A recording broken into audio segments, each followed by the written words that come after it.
And I thought I'd go and have a look at Jewish literature to see what they say about their origins. And here we see three quotes. And the first is in the 1925 Jewish Encyclopedia, which says that Esau, Edom, is modern Jewry. And of course this is contrary to what most people believe today, which is that the Jews are God's chosen people because they are the Israelites. But here the Jewish literature is saying that they are actually from the tribe of Edom, not the tribe of Israel. In the Jewish Almanac in 1980 it says, strictly speaking, it is incorrect to call an ancient Israelite a Jew or to call a contemporary Jew an Israelite or Hebrew. And that's because, truthfully speaking, they are not the Hebrews or Israelites, they are really the Edomites. And also we see here in the Encyclopedia Judaica that Edomite Jews began to call themselves Hebrews and Israelites in 1860.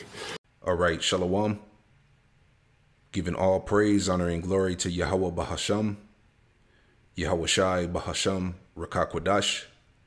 Double honors to the apostles and elders of Great Millstone who taught me this truth.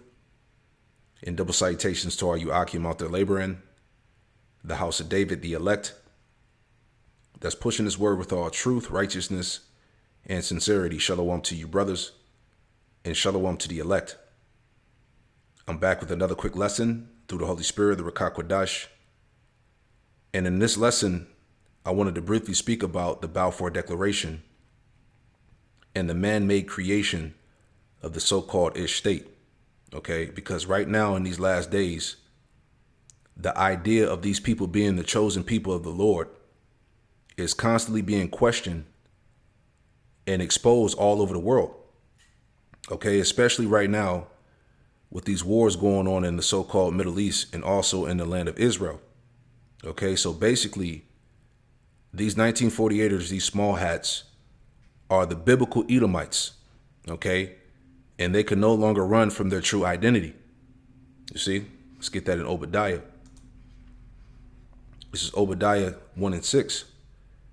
And it reads, it says, how are the things of Esau searched out? How are his hidden things sought up? Yeah, everything is being exposed, as the scriptures told us. You know, things that were hidden would no longer remain hidden, you know, roughly paraphrasing.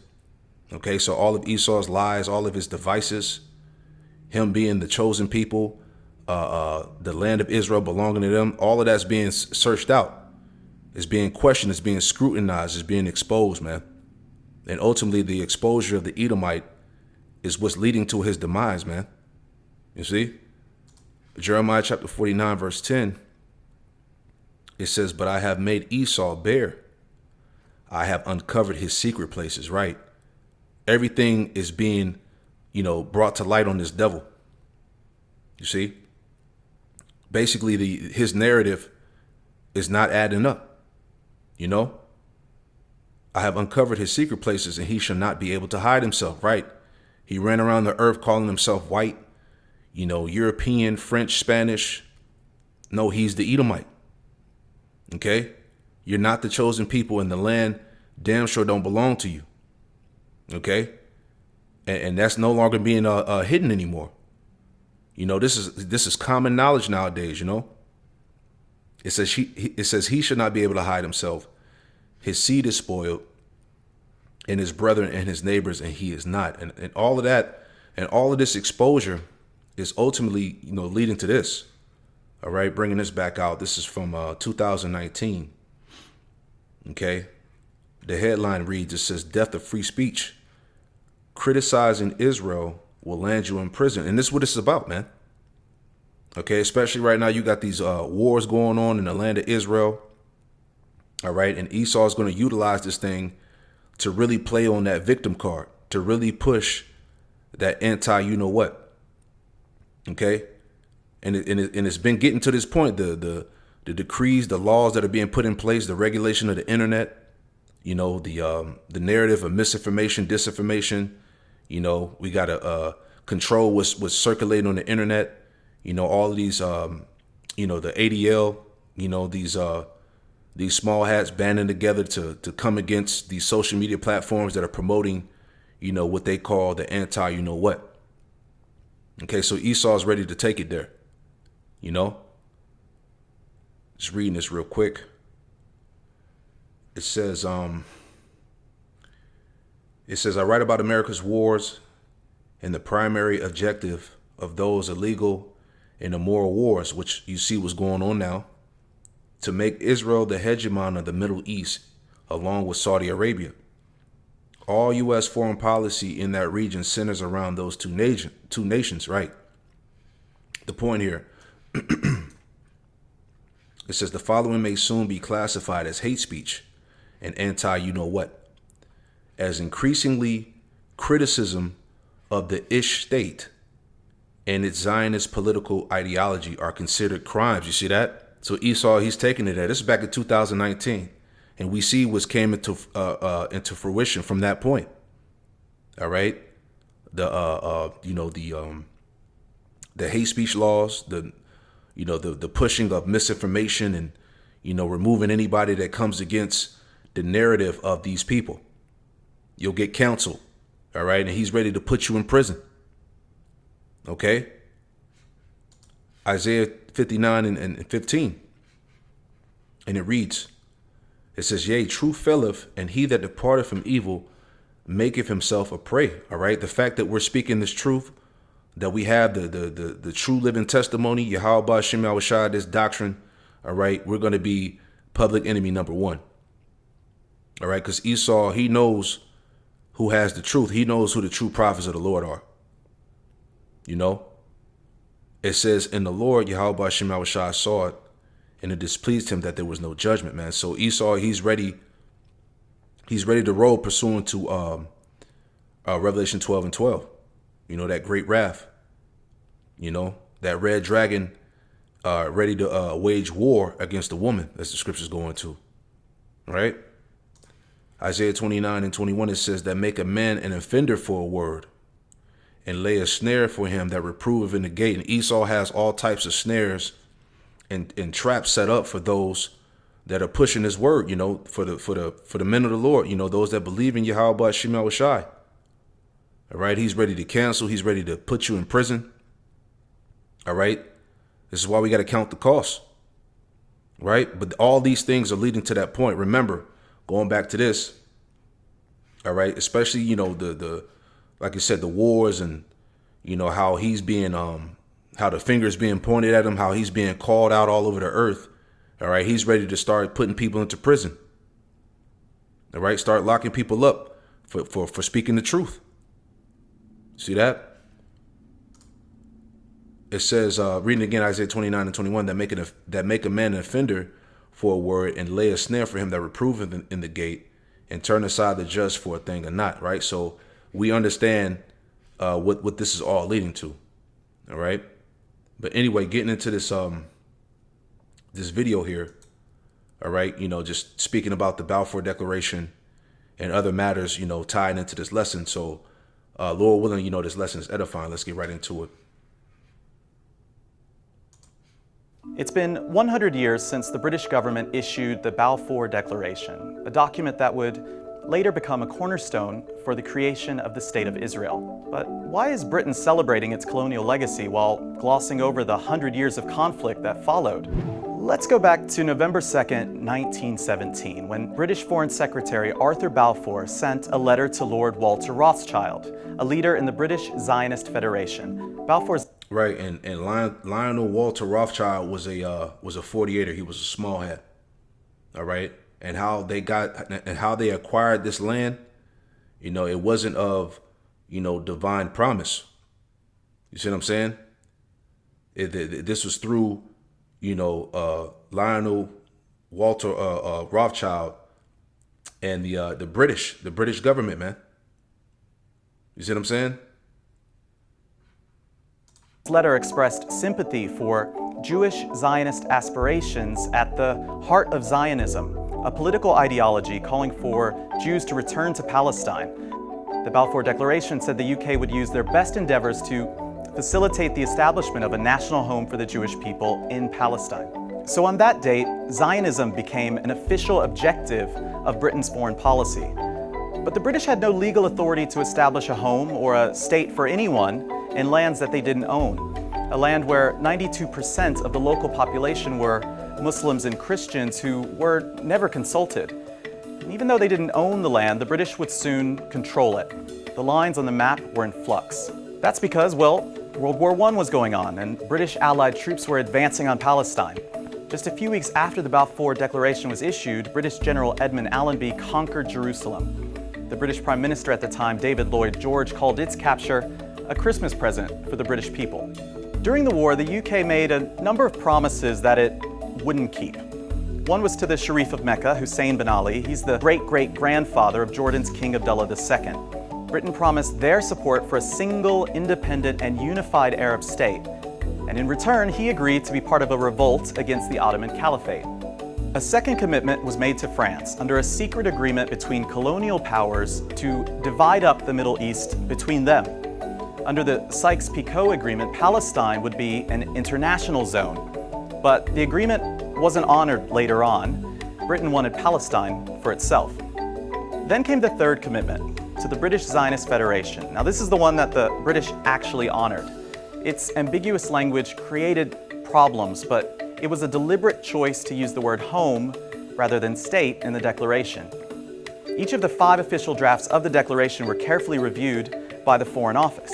The Zionist project in Palestine was one way for the British government to resolve the problem of growing anti-Semitism in Europe. It would also protect Britain's interests throughout the region. After the war, the 5 colonial powers at the time, the UK, France, Italy, the US, and Japan, gave Britain a mandate for Palestine. The British government and the Zionist movement made sure it included the wording of the Balfour Declaration. It then became international law, and the Balfour Declaration became a legal obligation for Britain. The British Mandate of Palestine would last for 30 years, a land that was called Palestine by Europeans, Palestine by Arabs, and Eretz Israel, or Land of Israel, in Hebrew. There's a part of the Balfour Declaration that's often forgotten. It backs the idea of a Jewish home, provided that nothing would be done to harm the civil and religious rights of existing non-Jewish communities in Palestine. In fact, in 1917, only 8% of the population of Palestine were Jewish. For much of the 1920s and 30s, the British facilitated Jewish immigration to Palestine, automatically granting each newly arrived Jewish immigrant with a Palestinian passport. And as the demographics changed, resentment grew between the Jewish and Arab communities of Palestine. Right, and see, and this is where all that conflict and wars, this is where it all stemmed from. This is why there's so much drama and conflict over there in the land of Palestine, in the land of Israel. All right, because even though, you know, you got heathen in that land that are fighting over that land, you know, but at the same time, you know, nothing was honored in that agreement, in that Balfour Declaration. And this is where a lot of that animosity and resentment stems from, which we're seeing the fruits of it play out today. You see, this is Micah chapter 2 and verse 1. Woe to the oppressors. Micah 2:1, it says, woe to them that devise iniquity. And ultimately, this Balfour Declaration was a devise of iniquity, man. All right, this is how they got the land. Okay, it wasn't of divine promise. You see what I'm saying? It's not scriptural. All right, the Lord said He was going to put His people back in the land, not no damn paperwork, not no damn law or decree. You know, it says, woe to them that devise iniquity and work evil upon their beds. When the morning is light, they practice it, because it is in the power of their hand. Right, and the earth has been given into the hand of the wicked. Esau is in power; he has the power. Right.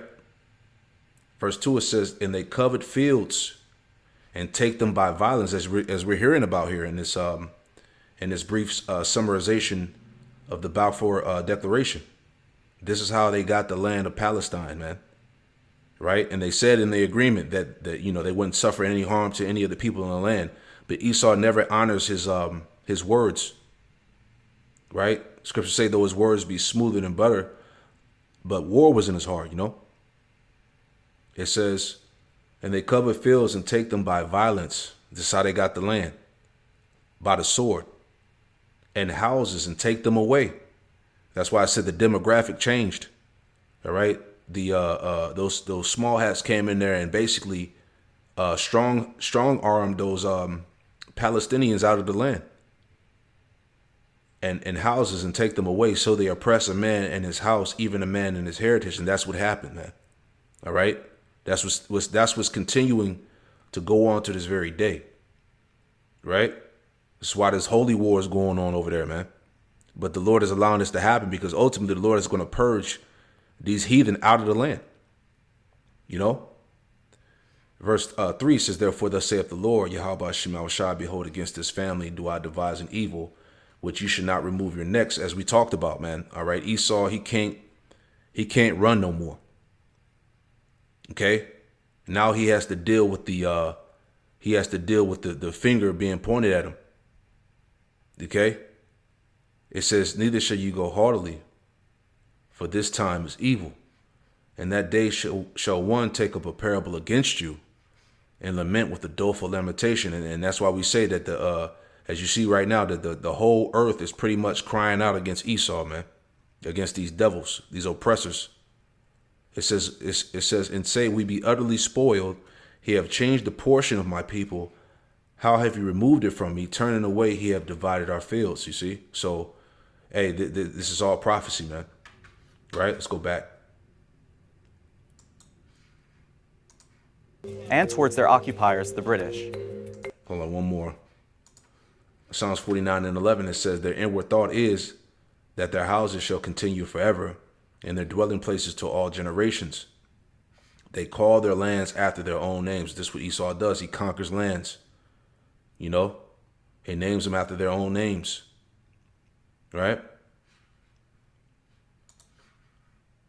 When Britain decided to leave in May of 1948, the Zionist paramilitary army was ready with a plan to colonize all of historic Palestine. We're talking about a large-scale ethnic cleansing. More than 700,000 local Palestinians were kicked out of their ancestral homes. Hundreds of Arab villages were razed to the ground, and 15,000 Palestinians were killed that year in several massacres. All this happened while tens of thousands of British soldiers were still in Palestine. Zionists declared their own state on May 14, 1948, and began the process of wiping the word Palestine off the map and deleting it from the historic record. And that continues to this day. 12 million descendants of those indigenous Palestinians refer to Israel's violent birth as al-Nakba, or the catastrophe. The catastrophe, man. You devils. And see, and that's why the president, what was his name? Gamal Nasir, you know, I know I'm beating it up, but he said his quote was, there will never be any peace in Palestine because the Jews left black and came back white. You see? So this is where it all stems from. And every year when Israelis celebrate their state, Palestinians mark the systematic destruction of their society. So, British celebrations of the Balfour Declaration are as problematic as the declaration itself. The British government is proud of its colonial legacy, even though it opened Pandora's box, putting in motion events that would lead to future wars between its allies. And while celebrating this British declaration, Israel cannot escape its own colonial past, which continues to the present.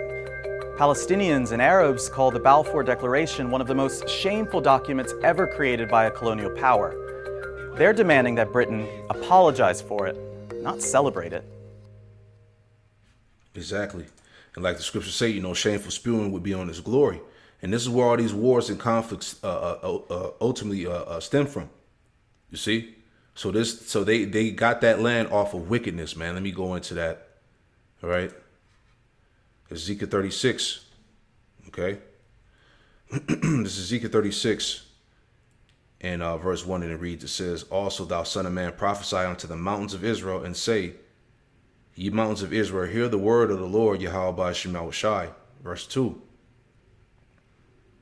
Ezekiel 36, verse 2, it says, thus saith the Lord, power, Yahweh Shema Shai, because the enemy have said against you, aha, even the ancient high places are ours in possession, right? And this is how they got the land, all right, through that Balfour Declaration, all right, which was established in 1917, all right, the creation of the so-called Ich State in 1948. This is how it all happened, all right? Even the enemy have said against you, aha, even the ancient high places are ours in possession. That's how they got the land. Okay? Verse 3, it says, therefore prophesy and say, thus saith the Lord power, Yahweh Shema Shai, because they have made you desolate and swallowed you up on every side, that you might be a possession unto the residue of the heathen, and you are taken up in the lips of talkers, and are an infamy of the people. Right? Verse 4 says, and we were swallowed up by our enemies. We were scattered, put into slavery, scattered amongst the nations. Right?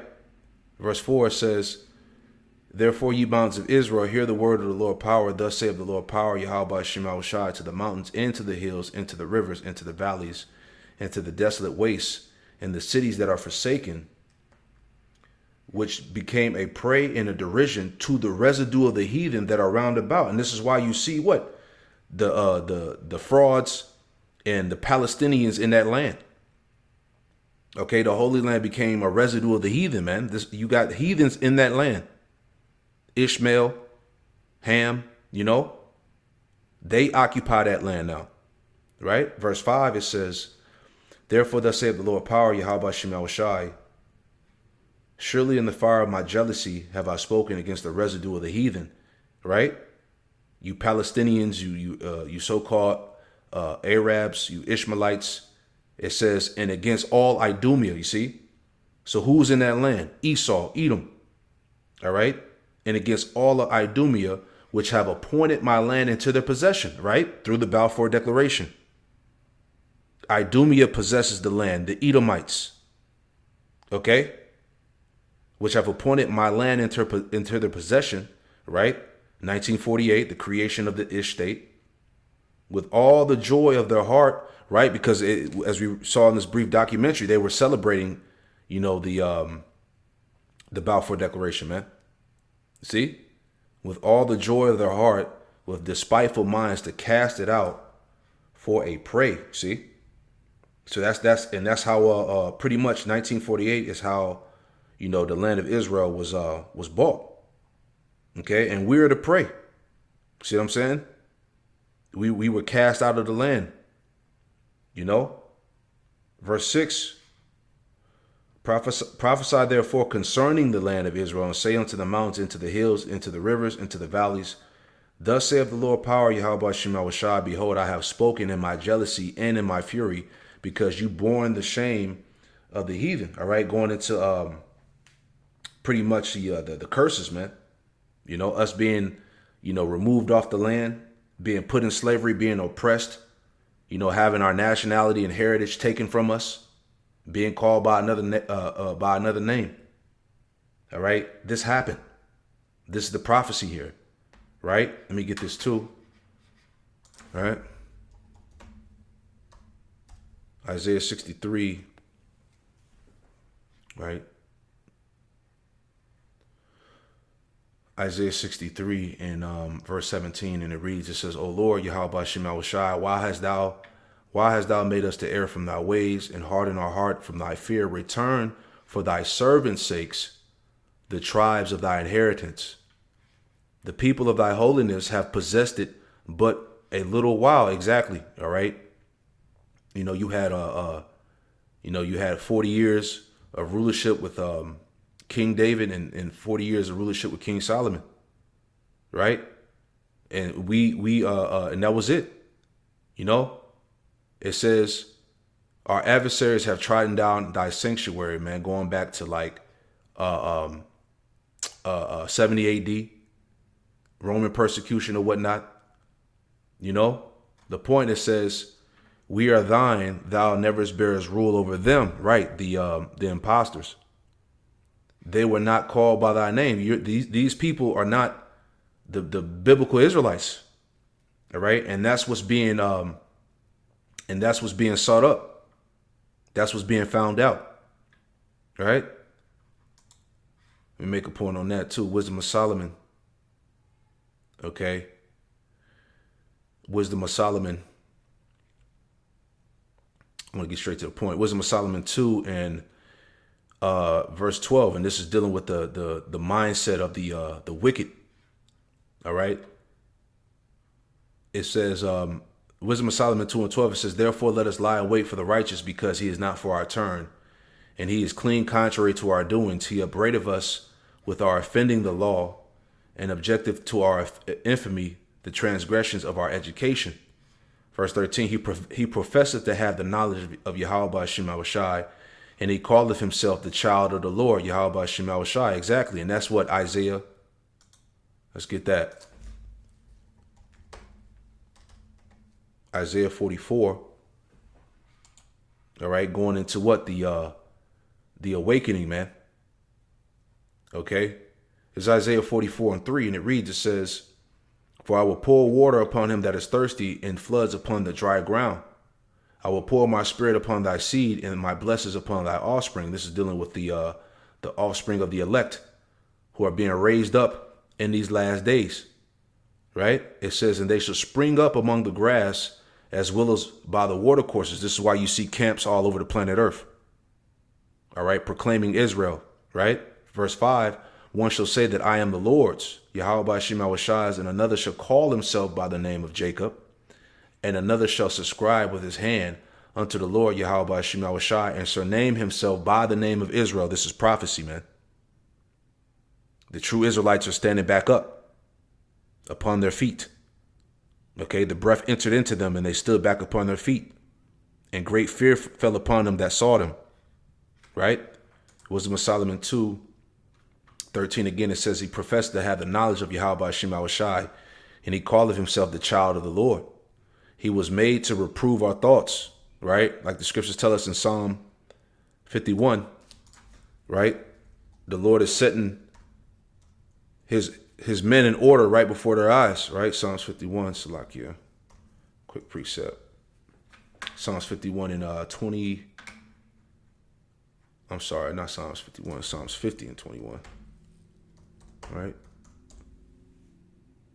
This is Psalms 50 and 21, and it reads, it says, these things thou hast done, and I kept silence, right? Because these devils thought that the Lord was with them. Right? And I kept silence. Thou thoughtest that I was altogether such as one as thyself. Exactly. Right? The point, but I will reprove thee. All right? The Lord has raised up the prophets to reprove Esau right in his face. Wisdom of Solomon, the 5th chapter. All right. The righteous would stand in great boldness before the face of such that afflicted them. Okay. But I will reprove thee and set them in order before thy eyes. And this is why you see the standard being lifted up. All right. The raising up of the true prophets of Yahweh Shema Shai with the testimony that's bringing Esau down, man. Right. Obadiah. Last verse. Obadiah 1:21, it says, and Savior shall come up on Mount Zion, and that's the prophets, to judge the mount of Esau. See, the government, the power structure of Esau is being judged, right? And it started with what? The raising up of the true men of the Lord, the true prophets of Yahweh Shema Shai. And the Savior shall come up on Mount Zion to judge the mount of Esau, and the kingdom shall be the Lord's, Yahweh Shema Shai. And that's the message. All right, that we're in that time of what? Of that transition of power, man. All right, Esau is the end of the world, and Jacob is the beginning of it that followeth. See, going back, Wisdom of Solomon 2:15, it says, he is grievous unto us even to behold. Yeah, the sight of us, man. All right, the fact that you know, Isaiah 13 verses 1 and 2. How this word has gone up to the gates of the nobles, the leadership, the prince of this world, right? We're grievous in the sight of the wicked, man. You know, he is grievous unto us even to behold, for his life is not like other men's. His ways are of another fashion, because we are the true people of the Lord. The point, verse 16, we are esteemed of him as counterfeits, right? Frauds. Okay? You're not the people, nor does the land belong to you. We are esteemed of him as counterfeits. He abstaineth for our ways as from filthiness. He pronounceth the end of the just to be blessed. Right? The kingdom of heaven is for Israel.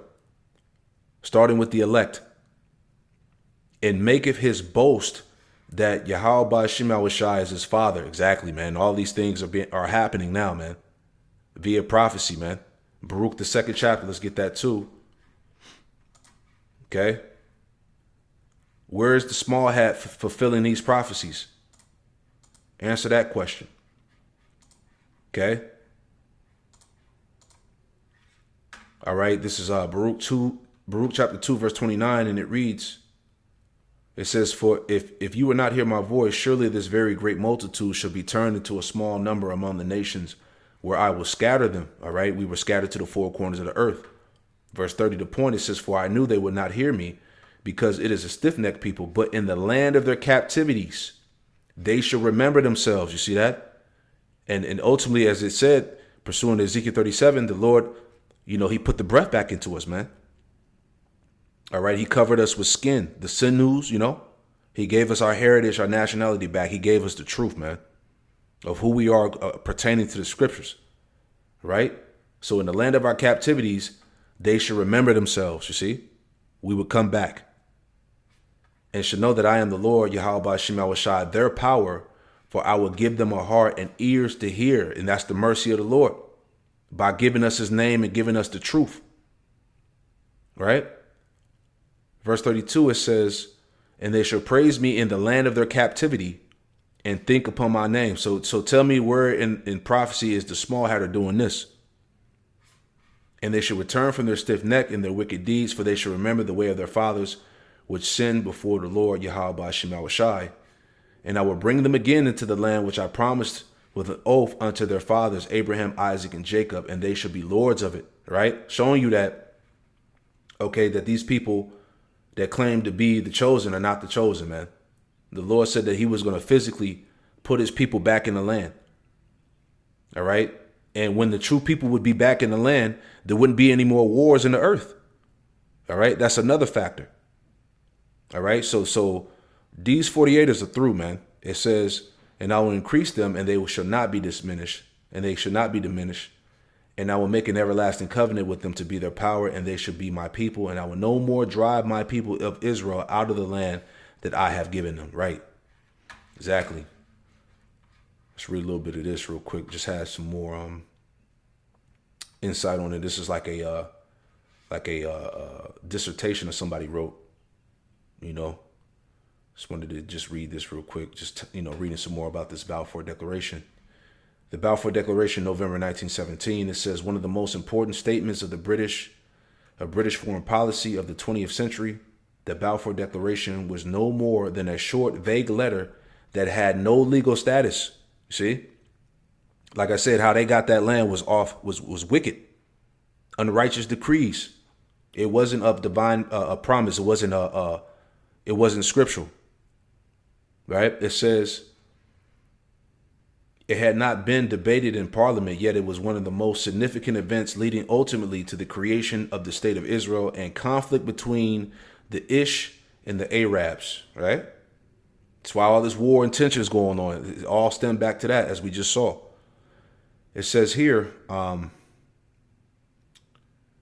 it says in this letter of the 2nd of November, 1917, Britain's Foreign Secretary Arthur Balfour wrote to Lord Lionel Walter Rothschild as a figurehead of the Ish community in Britain. All right. And then that's, goes into the letter. Right. So it says, I want to jump down, just read this real quick. And I'll post this in the description box. It says, where did the idea of the declaration come from originally? It said in 1903, the British government had offered part of East Africa as the Ish people as a homeland and refuge from persecution. This was known as the Uganda scheme. Zionist opinion was split between those who welcomed Uganda as a temporary refuge and those determined to hold out for a homeland in Palestine. The Zionist Congress of 1905 declined Britain's offer. Right? It says, emerging from this cul-de-sac, Zionists continued to lobby for a homeland in Palestine, then part of the Ottoman empire and made significant inroads into British political establishment. All right, and you can read the rest on your own. But let's get these last two scriptures here. This is Isaiah chapter 26 and verse 10, and it reads, it says, "Let favor be shown to the wicked, yet will he not learn righteousness." Right? So as the scriptures say, the spirit that's within him is not upright. Okay? So these people cannot be the chosen people of the Lord, man. It says he will not learn righteousness. Okay? He was created ultimately to be the wicked. Okay? Isaiah 26 and 10 again, it says, let favor be shown to the wicked, yet he will not learn righteousness. In the land of uprightness he will deal unjustly. And that's why Esau has all these wicked laws created that go against the scriptures. All right? These devils don't honor the Bible. All right? They claim to be the chosen. They claim to be Christians. All right? But they don't honor one word in the scriptures. Everything that they push is in opposition of the Bible, of the word of the Lord. It says, and will not behold the majesty of the Lord Yahweh Shema Shai. Right? So they're not going to recognize nor reverence the Lord. Ultimately they don't fear Yahweh Shema Shai, man. So how could these people be the people of the Lord? All right, make it make sense.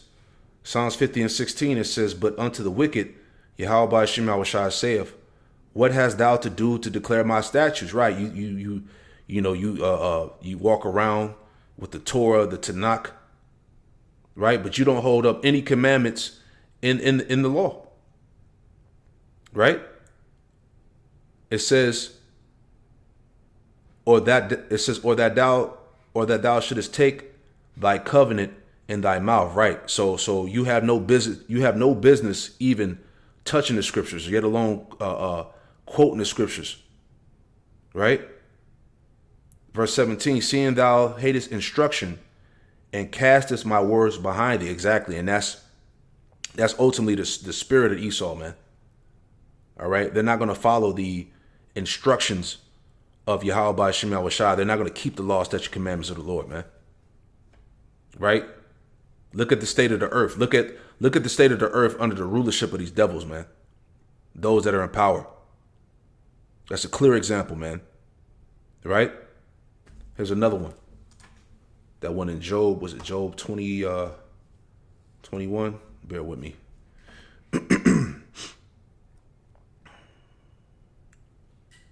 This is Job chapter 21.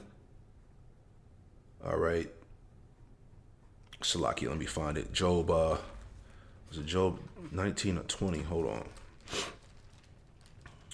was looking for that scripture. Bear with me 1 second.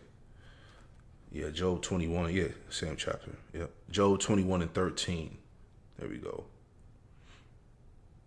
Job 21 and 14, and it reads, it says, therefore they say unto the Most High, depart from us, for we desire not the knowledge of thy ways. Exactly. They cast the instructions behind their back. All right? They don't deal with the instructions of the Lord or the knowledge of the Lord. All right? They are the wicked. You see? Verse 15, what is the Almighty that we should serve him? And what profit should we have if we pray unto him? Exactly. So these people, they know that they're not the true biblical Israelites. They know that they're the Edomites, man. Right? They don't fear the Lord. Lo, their good is not in their hand. The counsel of the wicked is far from me.